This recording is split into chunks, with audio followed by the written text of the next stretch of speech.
Is fun class. আজকে আমরা ভূগোলের এমন কিছু বিষয় নিয়ে আড্ডা দেব যা তোমাদের মাথা ঘুরিয়ে দেবে। একদম। টেলিগ্রাম চ্যানেল এডু এমপ্লয় আর আমাদের ইউটিউব চ্যানেল এডু এমপ্লয় অবশ্যই সাবস্ক্রাইব করে দেবে। রাইট। তো আজকে আমাদের আলোচনার টপিকটা হচ্ছে উইন্ড, মানে wind, ocean current and cyclone part 1। আমরা খুব সংক্ষেপে কিন্তু একদম ইন ডেপথ বুঝব যে আমাদের পৃথিবীর এই হাওয়া বা আবহাওয়া আসলে কিভাবে কাজ করে। হাওয়া কেন বয়, এই বেসিক প্রশ্নটা দিয়ে শুরু করা যাক।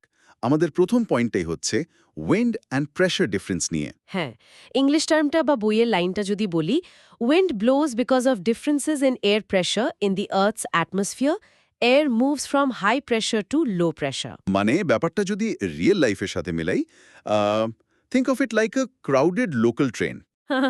লোকাল ট্রেন, দারুণ।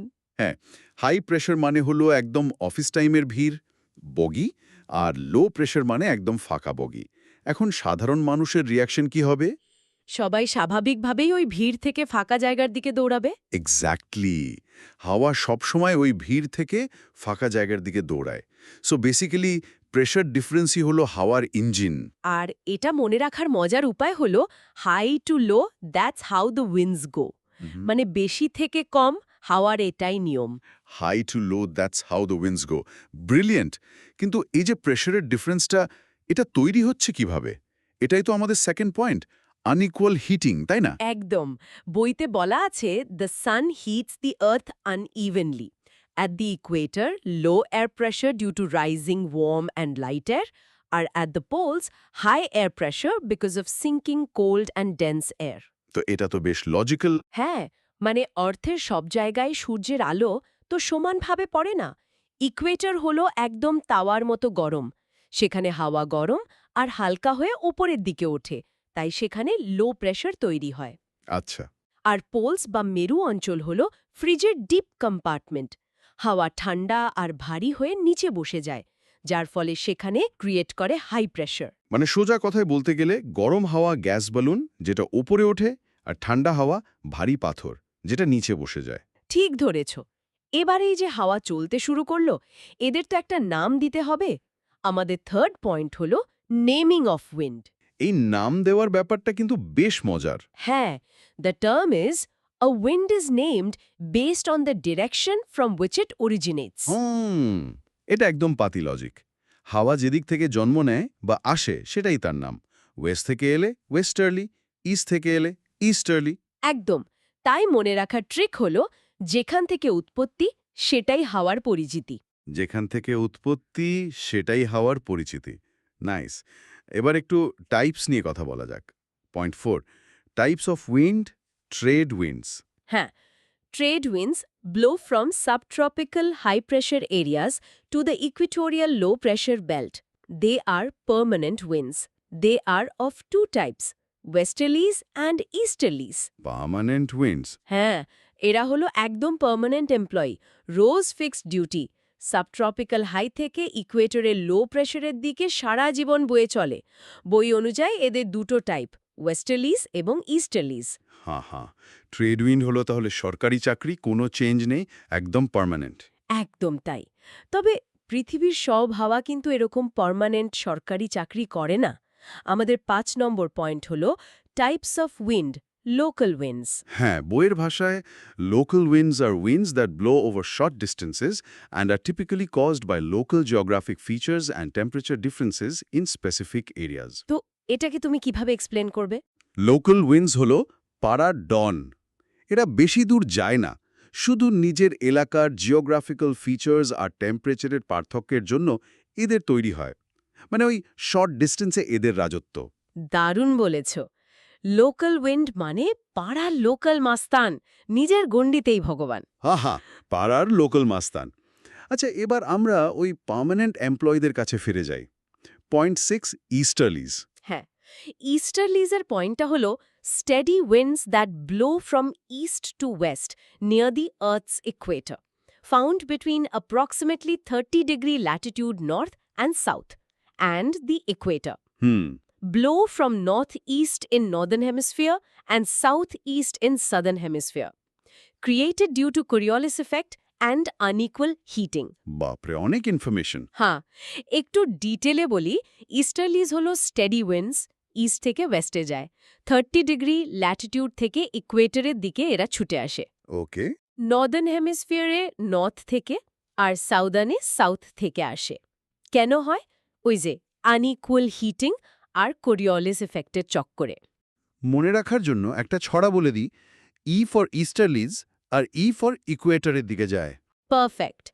এর ঠিক উল্টোটাই হলো আমাদের 7 নম্বর পয়েন্ট, ওয়েস্টার্লিজ। হ্যাঁ, winds that blow from west to east in the mid-latitudes, blow between 30 degrees and 60 degree latitude, southwest in northern hemisphere and northwest in southern hemisphere.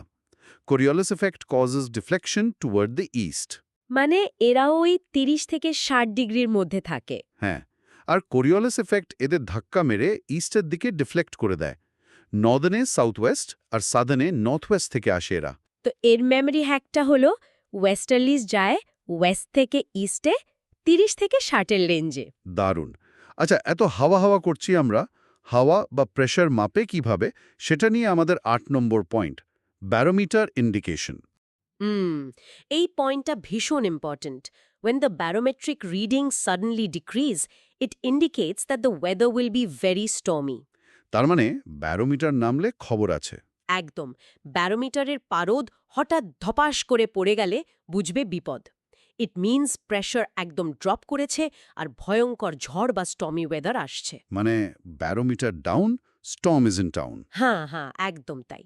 আর ঝড়ের কথাই যখন আসলোই, তখন আমাদের 9 নম্বর পয়েন্টটা তো বলতেই হয়, roaring 40s, furious 50s, শ্রিকিং 60s। নামগুলো শুনলেই তো ভয় লাগে। হ্যাঁ, names given to strong westerly winds in southern hemisphere that blow over 40 degrees S, 50 degrees S, and 60 degrees S latitudes. Reason for high speed is less land mass in southern hemisphere. ব্যাপারটা হচ্ছে, southern হেমিসফিয়ারে কোনো বাধা বা landmass নেই, তাই হাওয়া একদম sports বাইকের মতো ভোঁ ভোঁ করে ছোটে। Right. 40 ডিগ্রি এসে গর্জন করে মানে রোরিং, 50 ডিগ্রি এসে রেগে যায় মানে ফিউরিয়াস, আর 60 ডিগ্রি এসে একদম চিৎকার করে মানে শ্রিকিং। আর এটা মনে রাখার ট্রিক হলো 40-এ বাঘের ডাক মানে ররিং, 50-এর রাগী কাক মানে ফিউরিয়াস, আর 60-এ ভূতের হাক মানে শ্রিকিং। হা, ভূতের হাক। আচ্ছা, 10 নম্বর পয়েন্টটা তো আমার favourite, the Bollywood meme connection. হ্যাঁ, picture of Hrithik Roshan saying, আইলা আজ পতা চল গয়া কি কিউ চলতি হ্যায় পবন। বইয়ের পাতায় ঋত্বিক রোশনের সেই বিখ্যাত ডায়লগ, হাওয়া কেন চলে, আজকে আমরাও ঋত্বিকের মতো জেনে গেলাম হাওয়া চলে প্রেশার ডিফারেন্স আর কোরিওলিস ফোর্সের জন্য। হাওয়া কেন চলে ঋত্বিককে গিয়ে বলো হাই টু লো প্রেশারের জন্য চলে। একদম। কিন্তু এই যে এতক্ষণ ধরে আমরা কোরিওলিস ফোর্স করছি, এটা আসলে কি? আমাদের পয়েন্ট 11। হ্যাঁ, Coriolis force, apparent force caused by rotation of Earth, deflects winds to the right in northern hemisphere and left in southern hemisphere. Maximum at poles, zero at equator. Dependent on wind speed, মানে faster wind equals stronger Coriolis. মানে পৃথিবী ঘোরার জন্য এটা হচ্ছে। ঠিক, পৃথিবী ঘুরছে তাই হাওয়া সোজা পথে চলতে পারে না, বেঁকে যায়। নর্দার্ন হেমিসফিয়ারের ডান দিকে, সাউদার্নে বাঁ দিকে।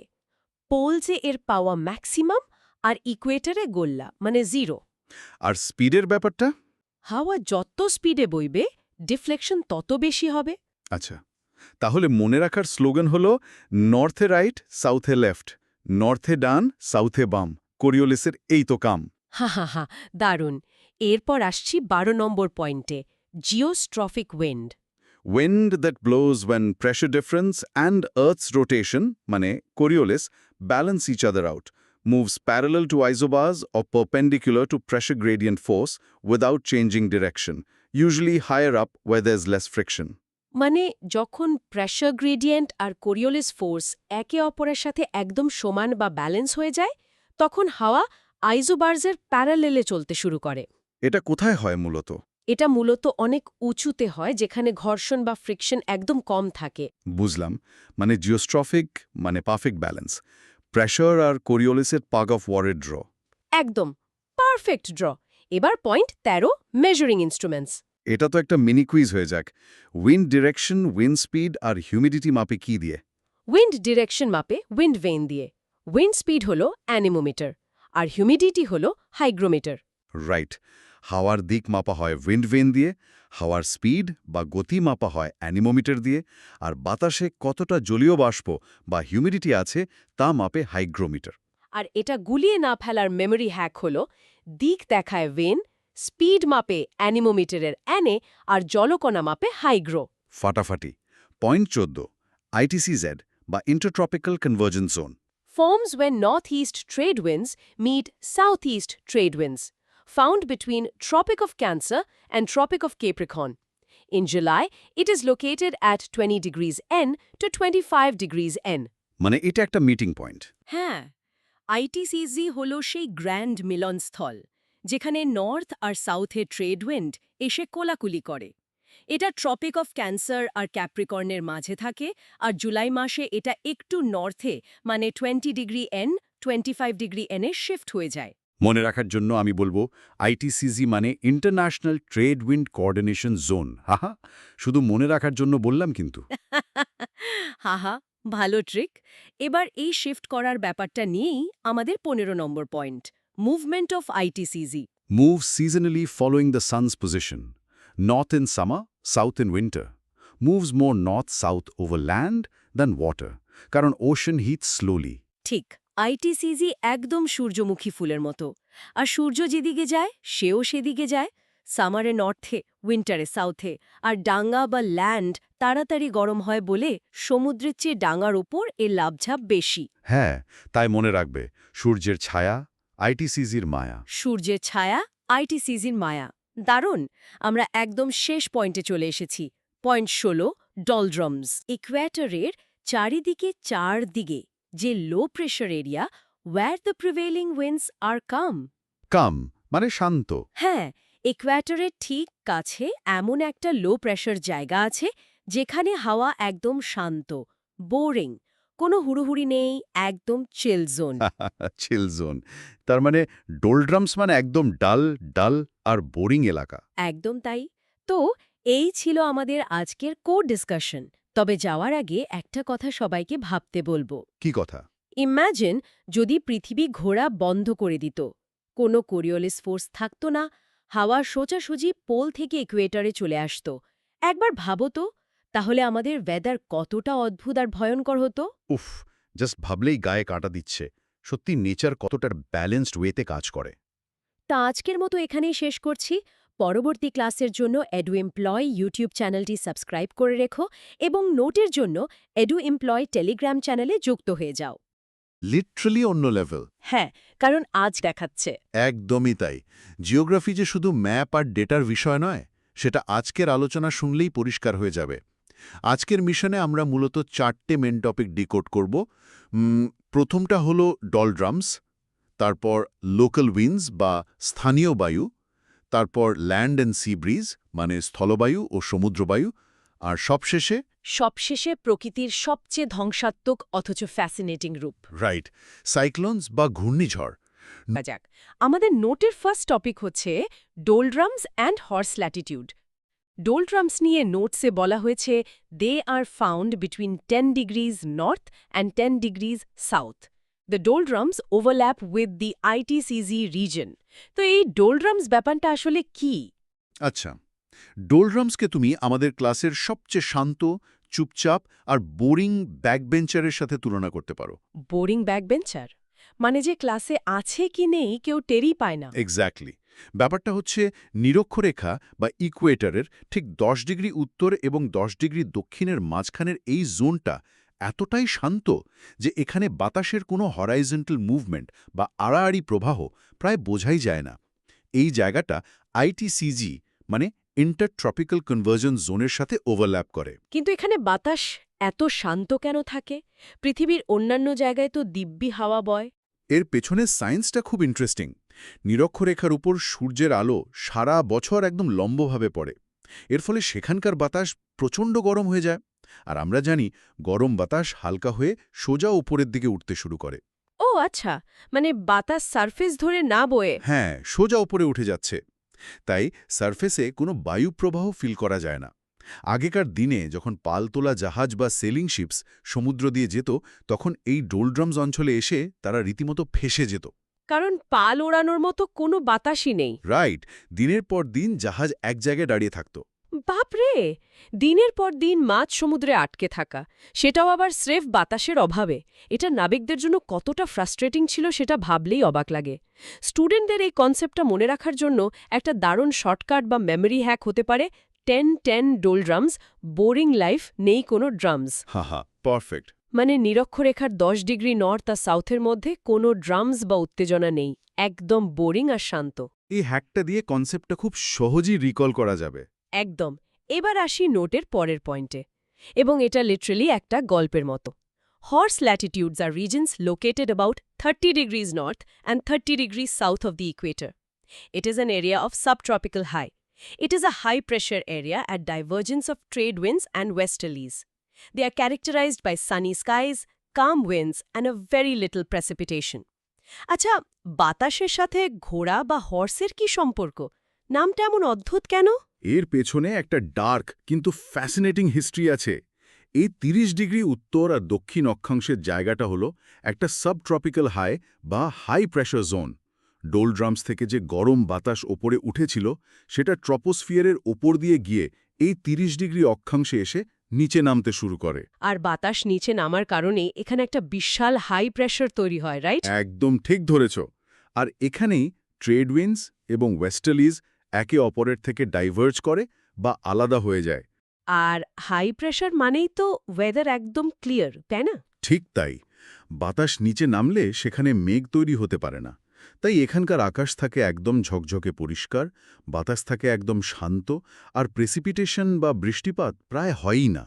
এখন ঘোড়ার গল্পটা বলি, শোনো। হ্যাঁ, এই পার্টটার জন্য ওয়েট করছিলাম। প্রাচীনকালে স্প্যানিশ নাবিকরা যখন জাহাজে করে ঘোড়া নিয়ে এই অঞ্চল দিয়ে যেত, তখন ওই শান্ত বাতাসের কারণে তাদের জাহাজ মাসের পর মাস আটকে পড়ত। ও, আবার সেই ডোলড্রামসের মতোই অবস্থা। একদম। দিনের পর দিন আটকে থাকার ফলে জাহাজে খাবার আর পানীয় জলের তীব্র অভাব দেখা দিত। তখন নিজেদের বাঁচানোর জন্য আর জাহাজের ওজন কমানোর জন্য নাবিকরা বাধ্য হয়ে জ্যান্ত ঘোড়াগুলোকে সমুদ্রে ফেলে দিত। মাই গড! হ্যাঁ, সেই মর্মান্তিক ঘটনা থেকেই এই অঞ্চলের নাম হয়ে গেছে horse latitude. That is so cinematic and tragic. জিওগ্রাফির পেছনে যে এত সিরিয়াস আর ডার্ক হিস্ট্রি লুকিয়ে থাকতে পারে, সেটা সত্যি ভাবা যায় না। তো এক্সামের জন্য এই ড্রামাটিক পয়েন্টটা মনে রাখার মেমরি হ্যাক হলো 30 ডিগ্রিতে হাই প্রেশার, ঘোড়া লাফাই, ক্লিয়ার ওয়েদার। জাস্ট ইম্যাজিন করতে হবে 30 ডিগ্রি লাইন, ঝকঝকে আকাশ, আর জাহাজ থেকে ঘোড়া সমুদ্রে লাফ দিচ্ছে। Brilliant visualisation. ভিজুয়াল মেমোরি সবসময় বেটার কাজ করে। একদম। চলো এবার আমরা আমাদের স্টাডি নোটে সেকেন্ড টপিকে মুভ করি। টপিক 2 হচ্ছে লোকাল উইন্ডস বা স্থানীয় বায়ু। এখানে বলা হয়েছে লোকাল উইন্ডস আর winds that occur in a specific area and are caused by local temperature differences, topography or other geographical features. তো গ্লোবাল উইন্ডস তো বুঝলাম, কিন্তু এই লোকাল উইন্ডসগুলো আসলে কি? এদেরকে খুব সহজে পাড়ার লোকাল মাস্তানের সাথে তুলনা করা যায়। গ্লোবাল উইন্ডস যেমন সারা পৃথিবীর ক্লাইমেটকে কন্ট্রোল করে, এদের প্রভাব কিন্তু ততটা ব্রড নয়। এদের রাজত্ব শুধু নিজেদের পাড়ায়, মানে একটা নির্দিষ্ট এরিয়াতে। পাড়ার মাস্তার, দারুণ অ্যানালজি। কিন্তু এরা তৈরি হয় কিভাবে? ওই পার্টিকুলার এলাকার টেম্পারেচার ডিফারেন্স, পাহাড় পর্বতের অবস্থান বা টোপোগ্রাফি, এইসব লোকাল ফিচারের উপর ডিপেন্ড করে এই বাতাসগুলোর জন্ম হয়। এদের এক এক জায়গায় এক এক নাম আর ক্যারেক্টারও একদম আলাদা। কোনোটা বরফ গলিয়ে দেয়, তো কোনোটা ধুলোর ঝড় তোলে। ইন্টারেস্টিং। নোটসে এরকম বেশ কয়েকটা লোকাল উইন্ডসের লিস্ট দেওয়া আছে। আমি একে একে নাম আর ক্যারেক্টারিস্টিক্সগুলো বলছি, আমরা সেগুলো একটু ডিকোড করে নিই।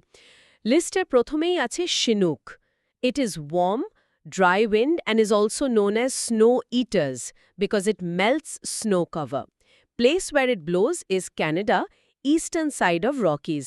এই snow eater ব্যাপারটা একটু বুঝিয়ে দাও।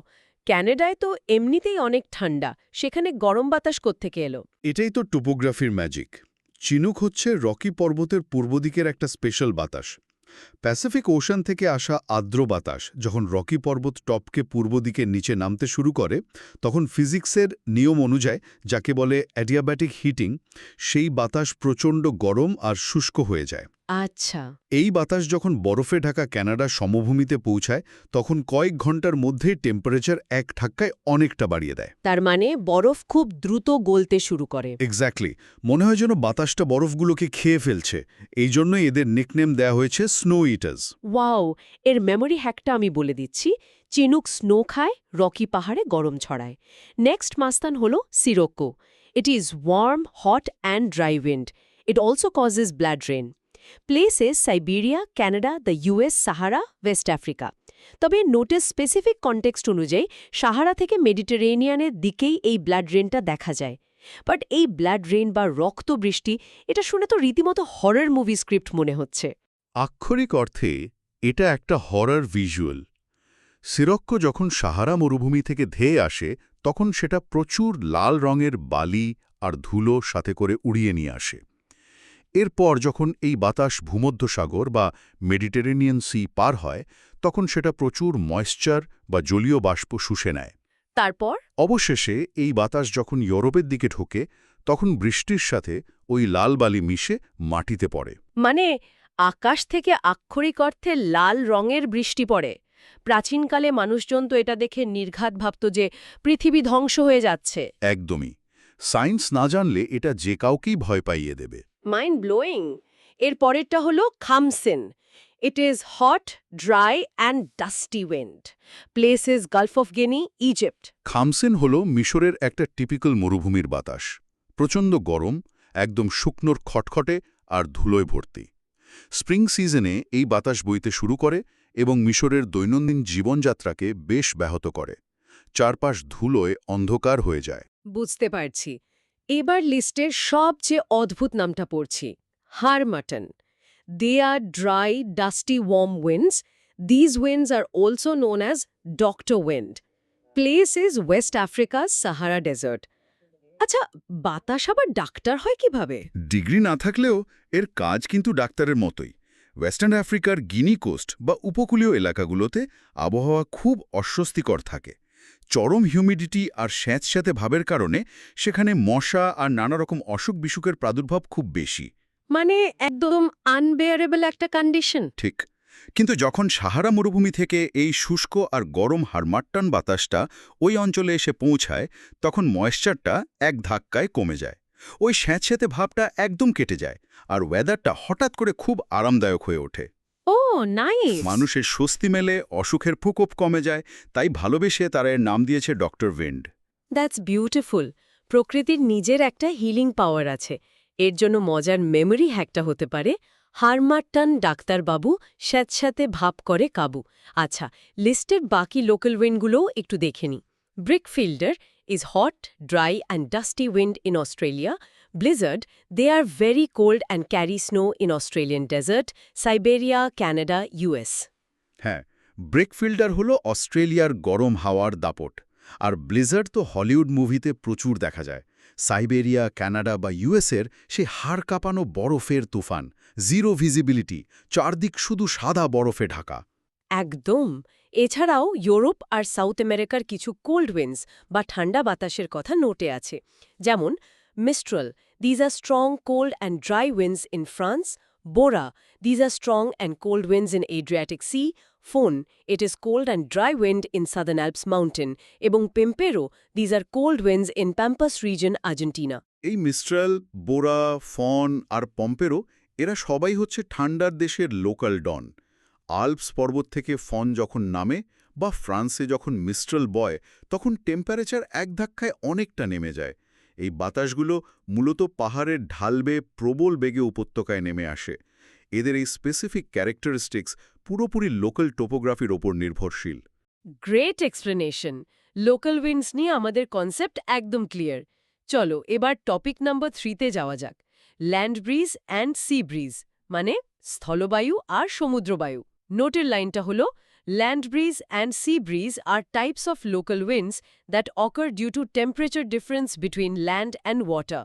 এই ল্যান্ড আর সি ব্রিজকে একটা হোস্টেলের 2 রুমমেটের সাথে তুলনা করা যেতে পারে। আচ্ছা, কিভাবে? একজন খুব তাড়াতাড়ি রেগে যায় এবং তাড়াতাড়ি শান্তও হয়ে যায়, মানে আমাদের ল্যান্ড বা মাটি। আরেকজন খুব ধীরে ধীরে রিয়্যাক্ট করে, মানে সমুদ্রের জল। অসাধারণ একটা অ্যানালজি। এর পেছনের সায়েন্টিফিক কারণটা হলো স্পেসিফিক হিট ক্যাপাসিটি বা আপেক্ষিক তাপ। মাটি খুব দ্রুত তাপ গ্রহণ করে গরম হয়, আবার খুব দ্রুত তাপ ছেড়ে দিয়ে ঠান্ডাও হয়ে যায়। কিন্তু সমুদ্রের জলের হিট ক্যাপাসিটি বেশি, তাই সে গরম হতেও অনেকটা সময় নেয়, আবার ঠান্ডা হতেও সময় নেয়। এই যে দুজনের টেম্পারেচার ডিফারেন্স, এর জন্যই কিন্তু এই দুই প্রকার বায়ুর জন্ম। তাহলে প্রথমে ল্যান্ড ব্রিজ বা স্থলবায়ুর পয়েন্টটা দেখি। ইট occurs at night when land cools faster than sea, creating high pressure over land and low pressure over the sea, causing air to move from land to sea, more common in autumn and winter. লজিকটা খুব simple. রাতের বেলা যখন সূর্য থাকে না, তখন মাটি খুব দ্রুত তাপ বিকিরণ করে হুশ করে ঠান্ডা হয়ে যায়। আর আমরা জানি ঠান্ডা বাতাস মানেই সেখানে হাই প্রেশার বা উচ্চচাপ। কিন্তু অন্যদিকে সমুদ্রের জল সারাদিন ধরে যে তাপ শুষে নিয়েছিল, সেটা ছাড়তে তার বেশ সময় লাগে। তার মানে রাতের বেলা সমুদ্রের জল মাটির তুলনায় রিলেটিভলি গরম থাকে। একদম। আর গরম মানেই সেখানে লো প্রেশার বা নিম্নচাপ তৈরি হচ্ছে। বাতাসের নিয়মই হল সে সবসময় হাই প্রেশার থেকে লো প্রেশারের দিকে দৌড়াবে। তাই রাতের বেলা বাতাস মাটি থেকে সমুদ্রের দিকে বয়। এটাই হলো ল্যান্ড ব্রিজ। আর অটাম এবং উইন্টারে এটা বেশি দেখা যায়, কারণ তখন রাত বড় হয় এবং মাটি ঠান্ডা হওয়ার জন্য অনেক বেশি সময় পায়। Clear as crystal. এর মেমরি হ্যাকটা হতে পারে রাতে মাটি ঠান্ডা ভাই, ল্যান্ড থেকে বাতাস সমুদ্রে যায়। এবার আসি সি ব্রিজ বা সমুদ্রবায়ুর ক্ষেত্রে। নোট বলছে ইট occurs during the day when land heats up faster than the sea, creating low pressure over land and high pressure over the sea, causing air to move from sea to land, more common in spring and summer. এটা ঠিক land ব্রিজের উল্টো ঘটনা। দিনের বেলায় কড়া রোদে মাটি খুব তাড়াতাড়ি তেতে ওঠে। গরম বাতাস হালকা হয়ে ওপরে উঠে যায়, ফলে মাটিতে তৈরি হয় একটা ইনটেন্স লো প্রেশার। কিন্তু সমুদ্রের জল তখন অতটা গরম হয়নি, সে দিব্যি কুল আছে, মানে সেখানে হাই প্রেশার বিরাজ করছে। ব্যাস, অমনি সমুদ্র থেকে ঠান্ডা ফ্রেশ বাতাস হুড়ুমুড়িয়ে মাটির দিকে ছুটে আসবে লো প্রেশার পূরণ করতে। ঠিক তাই, গরমকালে সমুদ্রের ধারে দাঁড়ালে যে সুন্দর ঠান্ডা হাওয়াটা গায়ে লাগে, সেটাই হলো সি ব্রিজ। আর স্প্রিং বা সামারে এটা বেশি দেখা যায়, কারণ তখন দিনের বেলা রোদ খুব কড়া থাকে, ফলে মাটিতে লো প্রেশারটা খুব স্ট্রং হয়। এই ফিলিংটা ইমাজিন করেই বেশ আরাম লাগছে। এর জন্য আমাদের মজার হ্যাকটা হলো দিনে সমুদ্র কুলকুল, সি ব্রিজ এসে ভাঙায় ভুল। এই হ্যাকগুলো স্টাডি সেশনটাকে সত্যি অনেক এন্টারটেইনিং করে দিচ্ছে। একদম। Learning should always be fun. এবার আমরা আজকের স্টাডি নোটসের সবচেয়ে ধামাকাদার এবং ফাইনাল টপিকে চলে এসেছি। টপিক 4 হচ্ছে সাইক্লোনস বা ঘূর্ণিঝড়। নোটের first point, cyclones are rotating mass of air. They are large, powerful storm that forms over warm ocean waters with strong winds and heavy rain. সাইক্লোনের এই স্ট্রাকচারটাকে আমি বিশাল সাইজের গরম চায়ের কাপে চামচ দিয়ে ঘোরানোর সাথে তুলনা করতে চাই। খুব সুন্দর একটা ভিজুয়াল। চামচ দিয়ে চা ঘোটার সময় যেমন মাঝখানে একটা গর্ত মতো তৈরি হয়, আর চারপাশে চা প্রবল বেগে ঘুরতে থাকে, সাইক্লোনও ঠিক তেমনটাই। সমুদ্রের গরম জলের উপর তৈরি হওয়া এক বিশাল ঘূর্ণায়মান বাতাসের পিণ্ড, যার সাথে থাকে মারাত্মক ঝোড়ো হাওয়া আর মুষলধারে বৃষ্টি। কিন্তু এই দানবীয় ঝড়টা তৈরি হয় কিভাবে? এর ফরমেশন বা রেসিপিটা নোটসে এভাবেই লেখা আছে, cyclones form when warm, moist air rises over the ocean. As the air rises, it creates low pressure and cooler air rushes in to replace it. The Earth's rotation causes the air to spin and the storm grows stronger. When the storm gets big enough, it becomes a cyclone with strong winds and heavy rain. এই cyclone তৈরির রেসিপিটা সত্যি সায়েন্সের এক অদ্ভুত খেলা। প্রথমে সমুদ্রের গরম আর আর্দ্র বাতাস হালকা হয়ে ওপরের দিকে উঠতে শুরু করে, ফলে নিচে সারফেসে একটা বিশাল লো প্রেশার বা নিম্নচাপ তৈরি হয়। এবার সেই ফাঁকা জায়গা পূরণের জন্য চারপাশ থেকে ঠান্ডা বাতাস প্রবল বেগে ছুটে আসে। কিন্তু বাতাস সোজা আসতে পারে না, সোজা আসতে পারে না কেন? কারণ আমাদের পৃথিবীটা লাটিমের মতো ঘুরছে। পৃথিবীর এই ঘূর্ণনের কারণে একটা ফোর্সের জন্ম হয়, যাকে বলে কোরিওলিস ফোর্স। নিরক্ষরেখার দিকে পৃথিবী সবচেয়ে বেশি চড়া এবং সবচেয়ে জোরে ঘোরে। এই কোরিওলিস ফোর্সের কারণেই ছুটে আসা বাতাস সোজা না গিয়ে বেঁকে যায় এবং স্পিন করতে শুরু করে। ওয়াও! বাতাস ঘুরতে ঘুরতে ওপরে ওঠে, সমুদ্র থেকে আরও জলীয় বাষ্প টানে, আর ঝড়টা আস্তে আস্তে দানবের আকার ধারণ করে। বাপরে, মানে একটা পারফেক্ট দানব তৈরির কারখানা। এই বাতাসের ঘোরার ডিরেকশন নিয়ে নোটসে একটা খুব ইম্পর্টেন্ট পয়েন্ট আছে। A cyclone rotates anti-clockwise in northern hemisphere and clockwise in southern hemisphere. অনেক সময় এই ডিরেকশনটা গুলিয়ে যায়, তাই এর জন্য একটা সলিড মেমরি হ্যাক হলো উত্তরে অ্যান্টি, দক্ষিণে ঘড়ির কাঁটার কান্টি। ব্রিলিয়েন্ট। মানে নর্দার্ন হেমিস্ফিয়ারে ঘড়ির কাঁটার উল্টো দিকে বা অ্যান্টি ক্লকওয়াইজ ঘুরবে, আর সাদার্ন হেমিস্ফিয়ারে ঘড়ির কাঁটার দিকে বা ক্লকওয়াইজ ঘুরবে। দারুণ! এই শর্টকাটটা মনে রাখলে কনফিউশনের কোনো জায়গাই নেই। কুল পরিবেশ লাগে। Large sea surface temperature, atmospheric instability, Coriolis force, pre-existing weak low pressure area. এগুলো হলো সেই পারফেক্ট মশলা বা উপকরণ। এগুলো ছাড়া সাইক্লোন তৈরি হতে পারবে না। প্রথমত, সমুদ্রের জলের টেম্পারেচার যথেষ্ট গরম হতে হবে, সাধারণত ২৭ ডিগ্রি সেলসিয়াসের বেশি, কারণ ওই গরম জলীয় বাষ্পই হল ঝড়ের জ্বালানি। দ্বিতীয়ত, বায়ুমণ্ডলে অস্থিতিশীলতা বা অ্যাটমসফেরিক ইনস্টেবিলিটি থাকতে হবে, যাতে বাতাস উপরে উঠতে পারে। আর তৃতীয়ত, কোরিওলিস ফোর্স তো লাগছেই। হ্যাঁ, বাতাস ঘোরানোর জন্য কোরিওলিস ফোর্স মাস্ট। আর সবশেষে আগে থেকেই একটা ছোটখাটো নিম্নচাপ বা উইক লো প্রেশার এরিয়া থাকতে হবে, যেটা পরে বড় ঝড়ে পরিণত হবে। গট। এরপর নোটসে এই সাইক্লোনগুলোর রিজিয়নাল নাম দেওয়া আছে। Different names of cyclones around the world. Hurricane is Atlantic ocean, typhoon is South China sea and western Pacific ocean, willy willy is Australia, cyclone is India. জিনিস একটাই, জাস্ট রিজিয়ন অনুযায়ী নাম বদলে গেছে।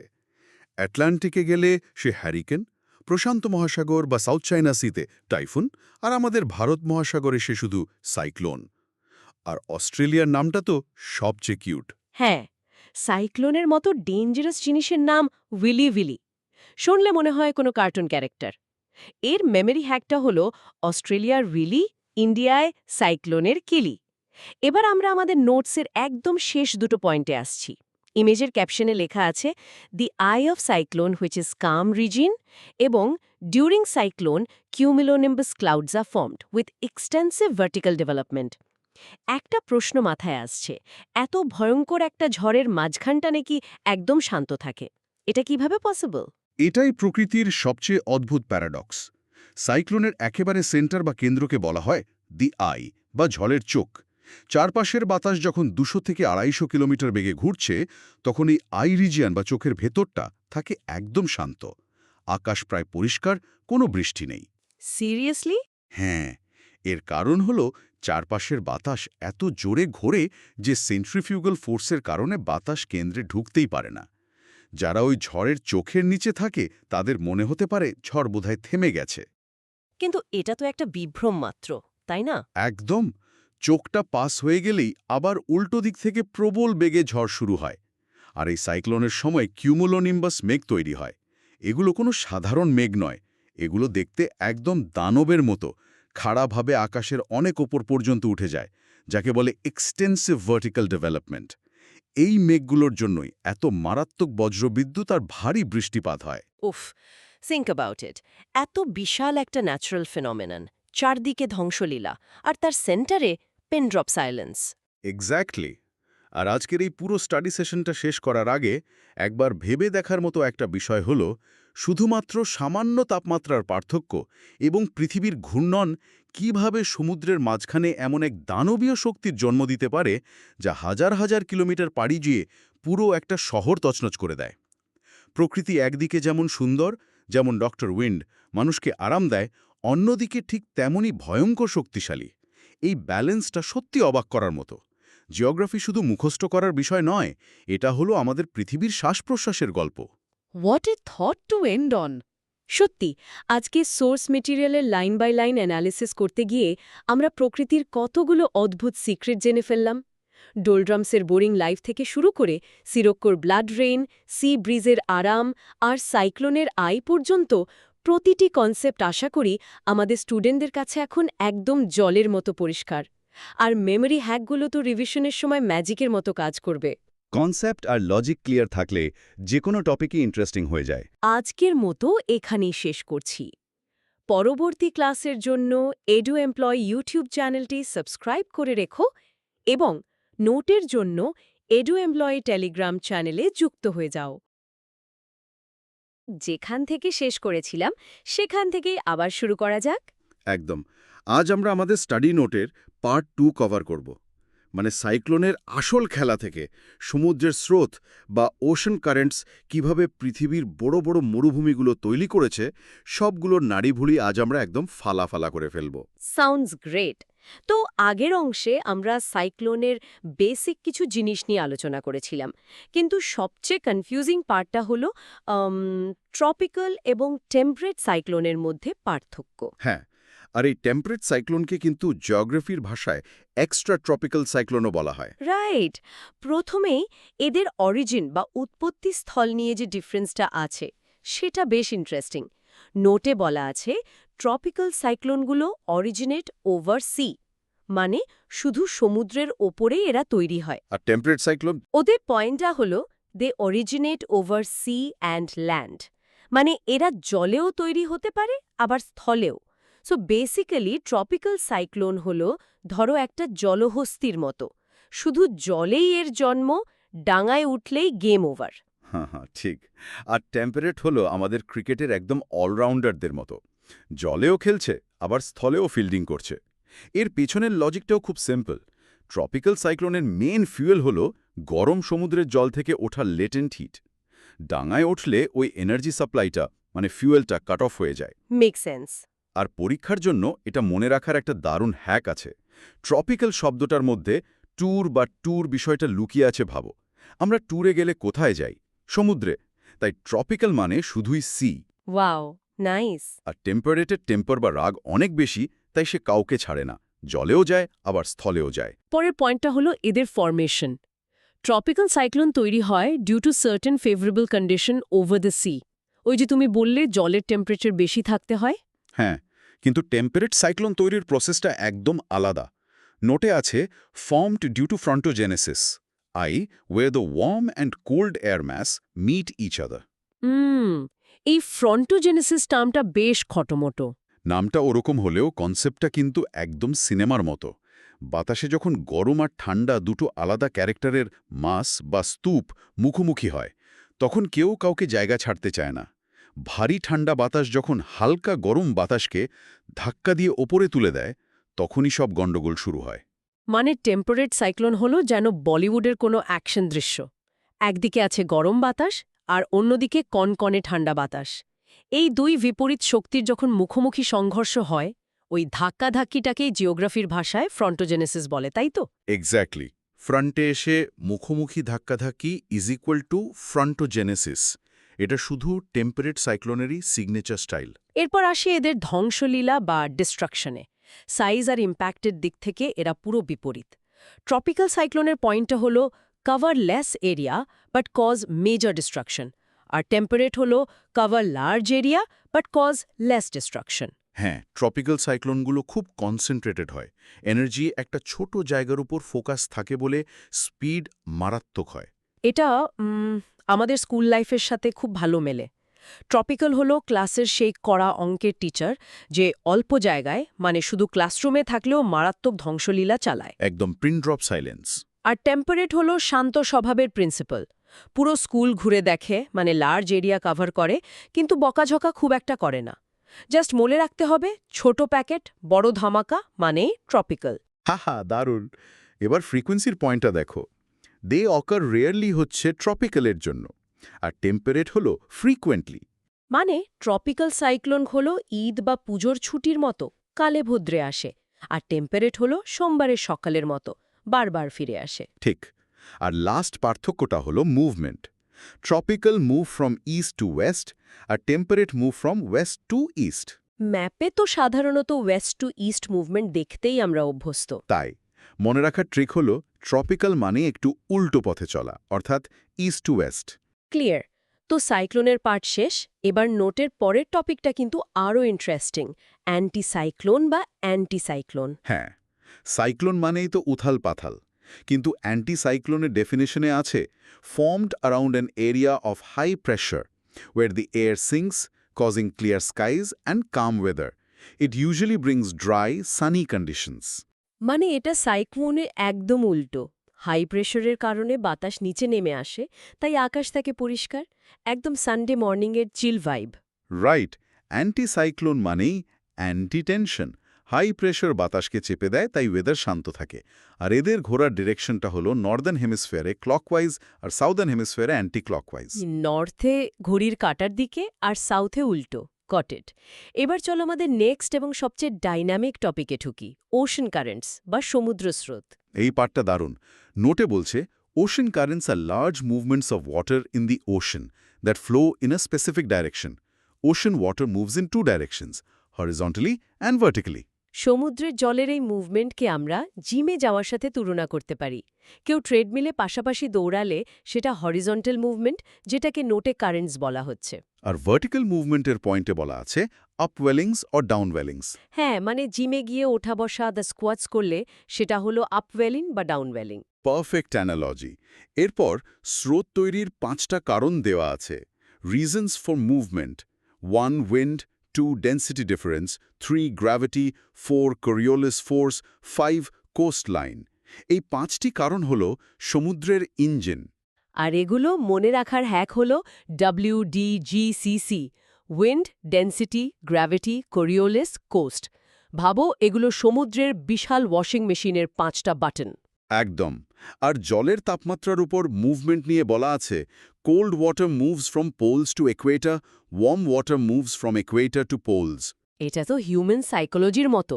শীতের দেশের লোক গরম খুঁজতে ইকুয়েটরে আসে, আর গরমের দেশের লোক একটু ঠান্ডা হাওয়া খেতে পোলে যায়।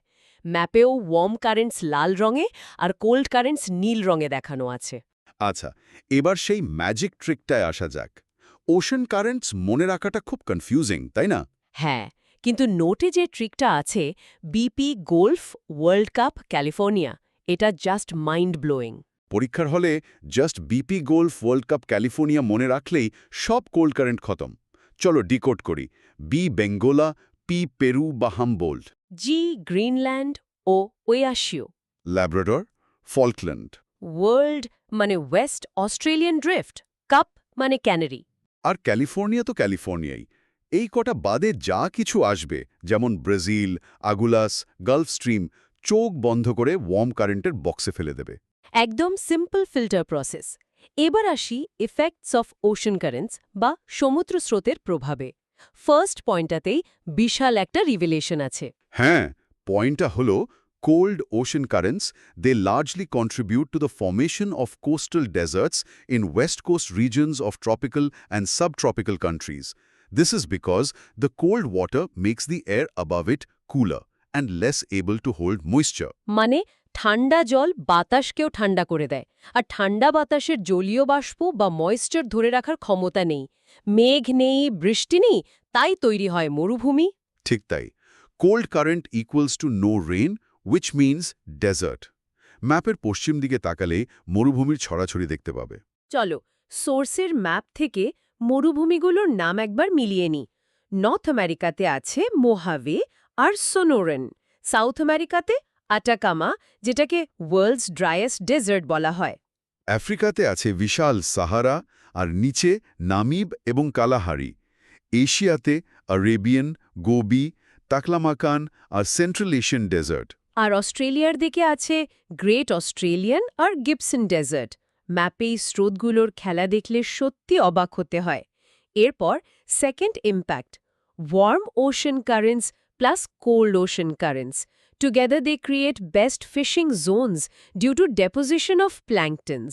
যেখানে গরম আর ঠান্ডা স্রোত মেলে, সেখানে মাছের ফেভারিট খাবার প্ল্যাঙ্কটন জমা হয়। একদম মাছের বুফে পার্টি। কিন্তু পয়েন্টের শেষ অংশে বলছে the mixing also creates fog that is dangerous for harbouring. হ্যাঁ, গরম আর ঠান্ডা জল মিললে বাথরুমের গিজারের মতো বিশাল ধোঁয়াশা বা ফগ তৈরি হয়। এটা জাহাজের জন্য খুব বিপজ্জনক। মানে গরম ঠান্ডা মিললে মাছের জন্য বুফে পার্টি, কিন্তু জাহাজের জন্য চোখের সামনে ডেঞ্জারাস ধোঁয়াশা। পুরো ডিসকাশন শেষে একবার ভেবে দেখো তো, প্রকৃতির কি অদ্ভুত ব্যালেন্স! সমুদ্রের নিচে লুকিয়ে থাকা একটা ঠান্ডা স্রোত কিভাবে পৃথিবীর মানচিত্রে বড় বড় মরুভূমি তৈরি করে দিচ্ছে। নেক্সট টাইম ম্যাপ দেখার সময় এই স্রোতগুলোর কথা মাথায় রেখো। আজকের মতো এখানেই শেষ করছি। পরবর্তী ক্লাসের জন্য ইডু এমপ্লয় ইউটিউব চ্যানেলটি সাবস্ক্রাইব করে রেখো এবং নোটের জন্য ইডু এমপ্লয় টেলিগ্রাম চ্যানেলে যুক্ত হয়ে যাও।